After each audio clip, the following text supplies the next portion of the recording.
GeM TV ஆன்மீக அன்பர்களுக்கு வணக்கம். மீண்டும் உங்களை சந்திப்பதில் மிக்க மகிழ்ச்சி அடைகின்றோம். மாதங்களில் உயர்ந்தது மார்கழி மாதம் என்பார்கள். அதனால்தான் மாதங்களில் நான் மார்கழியாக இருக்கின்றேன் என்று ஸ்ரீ கிருஷ்ண பகவானே கூறியிருக்கின்றார். மேலும் ஸ்ரீ கிருஷ்ண பகவான் கீதையில் மார்கழி மாதத்தை பற்றி தேவர்களின் மாதம் என்றும் சொல்லி இருக்கின்றார். தெய்வீகமான மார்கழி மாதத்தில் அதிகாலையில் எழுந்து அழகாக கோலம் போட்டு சாணத்தால் பிள்ளையார் வைத்து கோலத்தை பூக்களால் அலங்கரித்து மார்கழி மாதத்தை நாம் வரவேற்கின்றோம். பீடு என்றால் பெருமை என்று பொருள்.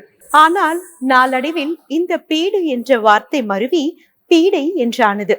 எல்லா துன்பங்களும் நீங்கி தை மாதத்தில் இருந்து புது வாழ்வு மலர வேண்டும் என பிரார்த்திக்கப்படும் மாதமும் இந்த மார்கழி மாதம்தான்.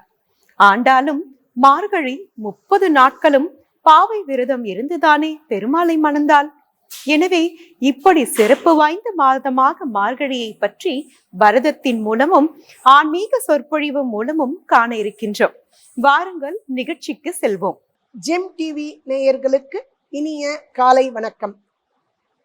மார்கழியில் நான் மாதமாகிறேன் என்று அருளி செய்த ஸ்ரீ கிருஷ்ண பரமாத்மா அவரையே பதியாக அடைய வேண்டும் என்று ஆண்டாள் நாச்சியார் பாவை நோன்பு இருக்கிறாள். தனது தோழியர் அனைவரையும் அழைத்து சென்று யமுனையில் நீராடி காத்யாயனி தேவிக்கு மாலை சாற்றி பூச்சூட்டி சந்தனம் குங்குமம் வைத்து நோன்பு இருக்கிறாள். கிருஷ்ணனை நோக்கி பறை என்னும் மோட்சத்தை அருள வேண்டும் என்று. முதல் 5 பாசுரங்களை அவதாரிகையாக இடுகின்ற ஆண்டாள் நாச்சியார் அடுத்த 10 பாசுரங்களில் 10 குணாதிசயம் கொண்ட 10 பெண் பிள்ளைகளை எழுப்புகிறார். 10 பெண் பிள்ளைகளை எழுப்பி நந்தகோபன் வாசலுக்கு வந்து நாம் முறையோடு பற்ற வேண்டும் என்பதற்காக வாயில் காப்போன், தோரண வாயில் காப்போன், கொடி தோன்றும் தோரண வாயில் காப்போன் இவர்களின் அனுமதி பெற்று நந்தகோபனின் இல்லத்திற்குள் நுழைந்து நந்தகோபனை எழுப்பி அதன் பின்பு யசோதை பிராட்டியை எழுப்பி அதன் பின் பலராமனை எழுப்பி அருகில் இருக்கும் அறைக்கு சென்று நப்பின்னை பிராட்டியோடு உறங்கிக் கொண்டிருக்கும் கிருஷ்ணனை எழுப்புவதற்காக நப்பின்னை பிராட்டியை எழுப்பி முறையோடு பற்ற வேண்டும் என்று முன் 3 பாசுரங்களில் நப்பின்னையுடன் பேசுகிறாள் ஆண்டாள் நாச்சியார். முதல் பாசுரத்தில் நப்பின்னை யார் என்று தெரியப்படுத்தியவள் அடுத்த பாசுரத்தில் நப்பின்னை உறங்கி கிடக்கும் அழகை வர்ணிக்கிறாள். இந்த பாசுரத்தில் நப்பின்னை பிராட்டியே, உன்னை நாங்கள் எழுப்பிக் கொண்டிருக்கிறோம், நீ ஏன் இன்னும் எழுந்து வர மறுக்கிறாய்? நீ எழுந்து வரும் பொழுது எங்களது செவிக்கு விருந்தாக உன் கைகளில் இருக்கக்கூடிய வளையல்கள் ஒலி எழுப்ப வேண்டும். உனது கூந்தலில் இருந்து புறப்பட்டு வரக்கூடிய நறுமணமாகப்பட்டது எங்களது நாசிக்கு விருந்தாக இருக்க வேண்டும். நீ வரக்கூடிய அழகை பருக காத்திருக்கும் இந்த கண்களுக்கு உனது அழகு விருந்தாக வேண்டும். அது போல நீ எழுந்து வா என்று எழுப்புகிறாள்.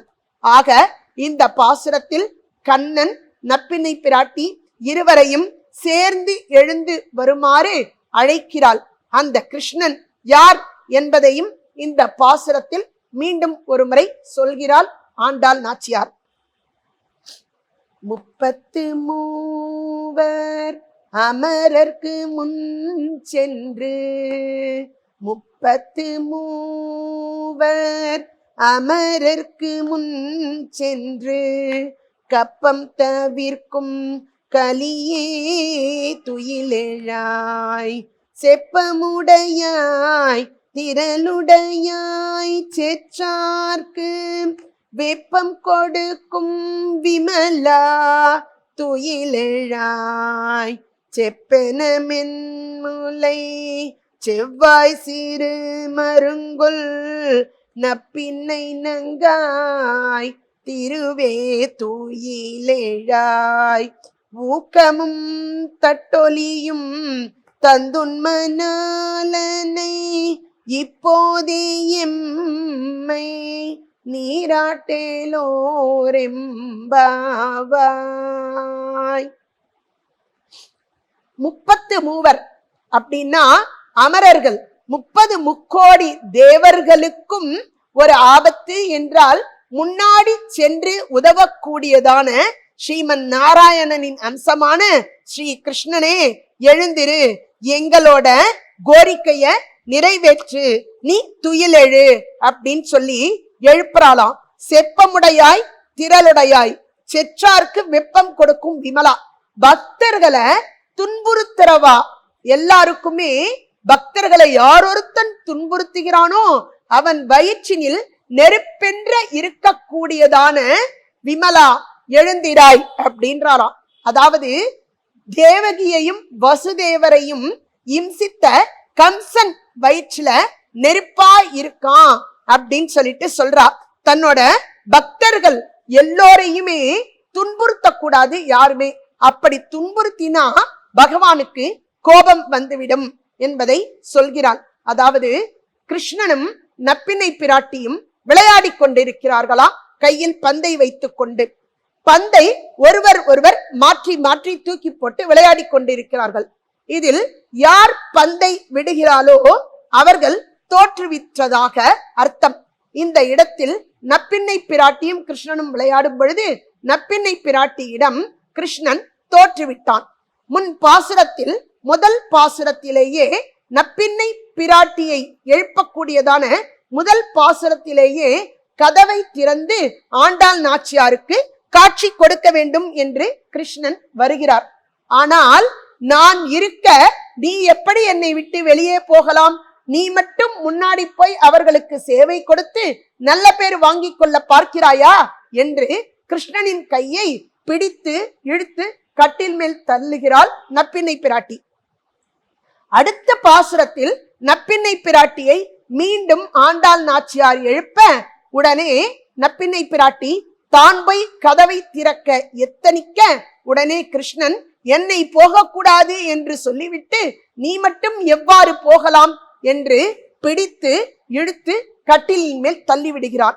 இவள் போட்டியில் ஜெயித்த பந்தை தன் கைகளில் வைத்துக் கொண்டிருக்கிறாள்.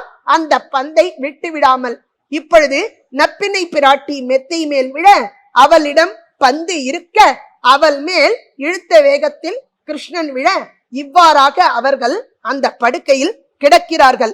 ஆக நப்பின்னை பிராட்டியே, நீ உன் மணாளனை எழுப்பி எங்களுக்கு நோன்புக்கு தேவையான பொருட்களை தந்து உதவ வேண்டும். ஊக்கம், தட்டொலி, குடை, சாமரம் இவை அனைத்தும், தூபகால், கற்பூரஹாரத்தி காண்பிக்கும் கூடிய தட்டு, மணி இவை அனைத்தையும் எங்களுக்கு கொடுத்து உதவ வேண்டும் என்று ஆண்டாள் நப்பின்னை பிராட்டியிடம் வேண்டுகிறாள். ஆக இந்த பாசுரத்தில் நப்பின்னை பிராட்டியும் எழுந்து வர, இங்க பாரம்மா, நான் எவ்வளவோ சொல்லிவிட்டேன் கிருஷ்ணனிடம், ஆனால் கிருஷ்ணன் எழுந்து வர மறுக்கிறார். வா, நானும் உங்களுடன் சேர்ந்து கொள்கிறேன், நாம் எல்லோருமாக சேர்ந்து கிருஷ்ணனை எழுப்பலாம் என்று சொல்ல அடுத்த பாசுரத்தில் இவர்கள் அனைவருமாக சேர்ந்து கிருஷ்ணனை எழுப்புகிறார்கள். கர்வம் என்பது பகவத் பக்தியில் இருக்கக்கூடாது. எதிலுமே கர்வம் என்பது இருக்கக்கூடாது என்பதற்கு சிறு உதாரணமாக பகவான் தனது திருவிளையாடலை நடத்தி காட்டினாராம். வெற்றிலை என்பது பகவானுக்கு சமர்ப்பிக்க கூடியதான ஒரு பொருள்.